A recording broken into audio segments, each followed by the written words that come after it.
In the glittering ballroom of a billionaire's mansion, where crystal chandeliers painted the room in golden light and laughter floated like champagne bubbles, no one expected disaster to strike. Guests raised glasses, waiters moved with practiced grace, and at the center of it all stood the groom-to-be, a man of immense wealth, respect, and power, about to toast his future with the woman he believed he could trust most.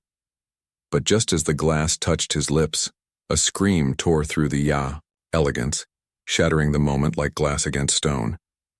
It wasn't from a guest in diamonds or silk gowns. It came from the one person no one noticed, no one respected, the black cleaner sweeping quietly at the edge of the room. Her words froze the night. "Don't drink that. Your fiancé poisoned it." In that instant, silence turned deadly, and every secret in the room was forced into the light. The mansion of Richard Halden was more than just a home. It was a statement of wealth, influence, and untouchable status. Perched high on the hillside overlooking the city, it gleamed like a fortress of glass and marble, a place where only the most powerful names in business and politics found themselves invited. Tonight it was dressed for celebration. The billionaire had finally decided to marry, and the gathering had been called the wedding of the year, long before vows were even spoken. Yet while guests sipped champagne and marveled at the lavish displays of orchids and gold-plated decor, another story unfolded in the shadows. Hidden in plain sight was Althea Johnson, the cleaner. To the wealthy guests she was invisible, another uniform in the background. But to her, every detail in that mansion spoke of power. The polished silver, the guarded smiles, the whispers of deals made behind closed doors. Richard's fiancée, Isabella Moore, was the envy of the evening, graceful, radiant, and seemingly flawless. But Althea noticed what others missed: the tight grip Isabella had on her glass, the quick glances exchanged with strangers, the tension beneath the polished surface of charm. Althea had learned long ago that those who looked perfect often had the darkest secrets. She didn't belong to this world of silk gowns and diamonds. She belonged to long hours, quiet corners, and silent observations. Yet it was in those quiet moments that truths revealed themselves, truths no one else dared to see. What no one realized was that Althea's presence tonight would not remain silent. Her watchful eyes had already uncovered something that could shatter not only a wedding but an entire empire built on appearances. And before the night was over, her voice would change everything. The night unfolded with an elegance only the wealthy could afford. A string quartet filled the grand hall with soft melodies. Chandeliers sparkled like captured stars, and servers moved with precision as though rehearsed for weeks. Smiles glistened as diamonds flashed across every wrist and neckline. It was a portrait of perfection, or so it seemed. Althea Johnson, the cleaner who had worked in Richard Halden's mansion for months, moved quietly through the room. She knew her place. Unnoticed, unimportant, an invisible figure in a sea of opulence. But invisibility had its advantages. It allowed her to see what others overlooked. She saw the way Isabella Moore, the billionaire's glamorous fiancée, clutched her wine glass a little too tightly, her knuckles pale against the stem. She saw how Isabella leaned close to whisper with a sharply dressed man who was not Richard, their eyes darting like thieves fearful of being caught. She saw how Isabella's smile faltered when Richard glanced her way, only to return with a practiced sweetness once he looked elsewhere. Most of the guests were enchanted, blind to anything beyond the glitter and luxury. But Althea had learned to read between the cracks of perfection.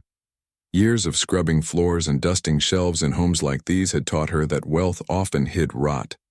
She remembered overhearing sharp arguments in hushed tones, the sound of slammed doors, the hollow laughter that never reached the eyes. Tonight, those same patterns whispered again. Later, as she cleared glasses from a side table near the grand dining hall, Althea's sharp gaze caught something unusual. The man Isabella had whispered with earlier slipped a small vial from his pocket, handing it to her beneath the tablecloth with a movement so quick most would have missed it. But not Althea. She froze for a second, her pulse hammering in her ears. Isabella smiled, taking the vial with the grace of someone accepting perfume, then slid it into her clutch as though it were nothing more than lipstick. Yet Althea's gut twisted. She knew what she had seen. She knew what it could mean. When the time came for the toast, the staff lined the tables with rows of crystal flutes filled with golden champagne. Guests lifted their glasses, the anticipation swelling like a tide as Richard prepared to raise his own. His speech would be short, heartfelt, and perfectly rehearsed. He was a man used to commanding a room with nothing more than a smile and a gesture, but Althea's eyes stayed fixed on Isabella.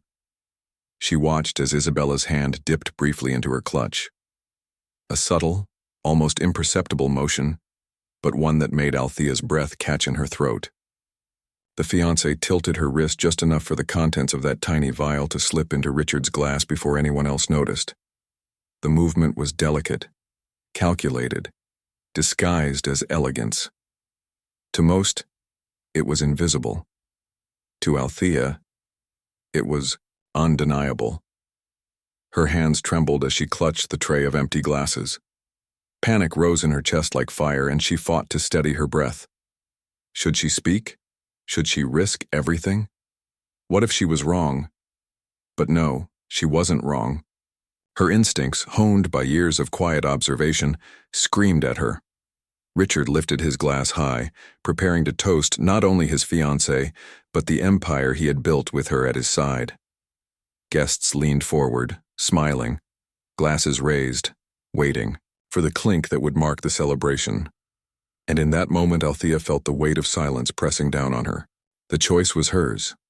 Stay quiet, remain invisible, and let the poison do its work, or step into the light, risk ridicule and wrath, and try to save the very man who never once noticed her presence.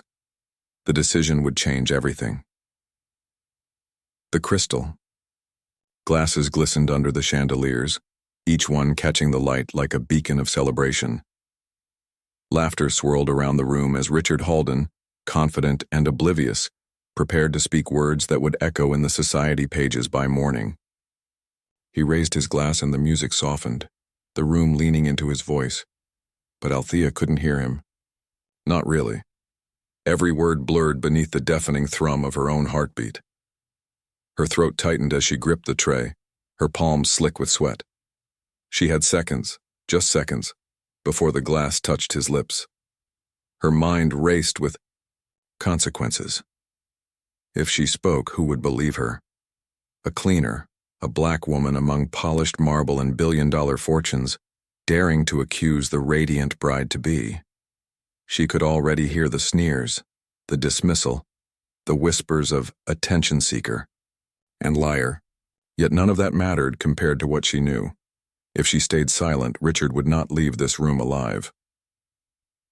As Richard smiled warmly at his guests, lifting the glass higher, Althea's voice broke through the symphony of polite anticipation.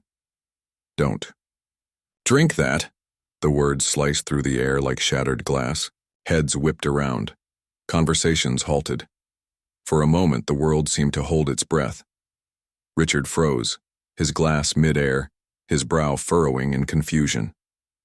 Gasps rippled across the hall.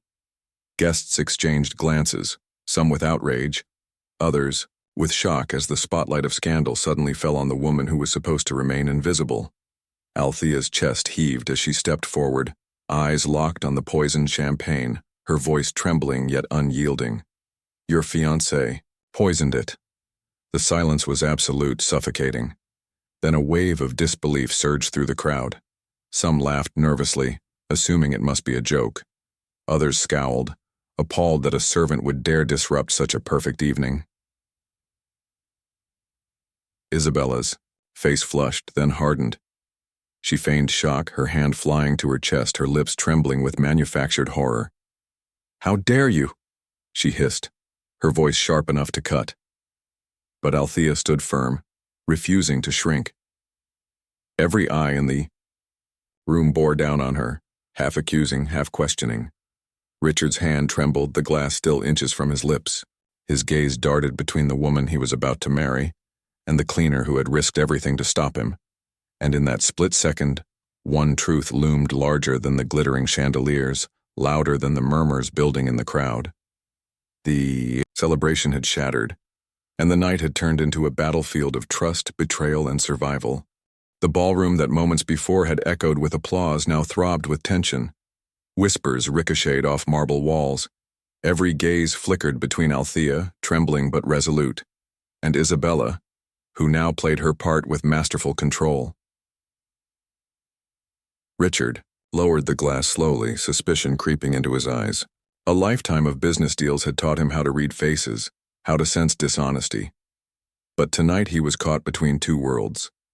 The polished elegance of his fiancée's smile and the raw desperation in the cleaner's warning. Althea's voice, though soft, carried a conviction that silenced even the boldest skeptic. "I saw her pour it. I couldn't let you drink it, not when I know." Her words were steady, unyielding. She had placed her very livelihood on the line in a room that was never meant for her voice to matter. Laughter broke from a few corners of the hall, derisive, mocking, the kind of laughter that shields privilege from accountability. "Ridiculous," someone muttered. "She's trying to ruin the wedding." But others shifted uncomfortably, unsettled by the unwavering truth in Althea's eyes.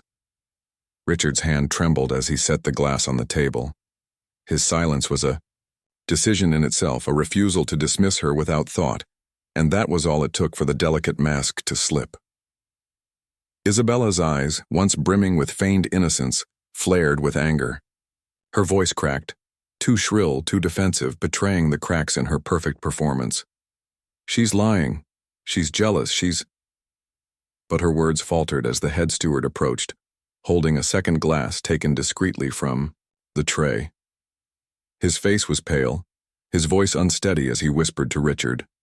The liquid inside smelled faintly bitter, metallic. A hurried test confirmed it, laced with poison. Gasps erupted. The crowd recoiled, whispers turning into accusations. Isabella's mask shattered completely, her hands trembling as guards moved toward her. The glittering dream of a perfect union dissolved into chaos. And in that chaos, the truth stood taller than chandeliers. Althea had saved his life.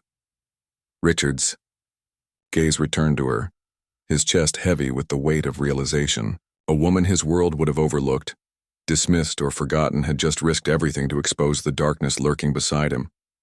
He felt shame burn his chest, not just for nearly falling victim to betrayal, but for every quiet time he had looked past those who served him, blind to the strength and humanity they carried.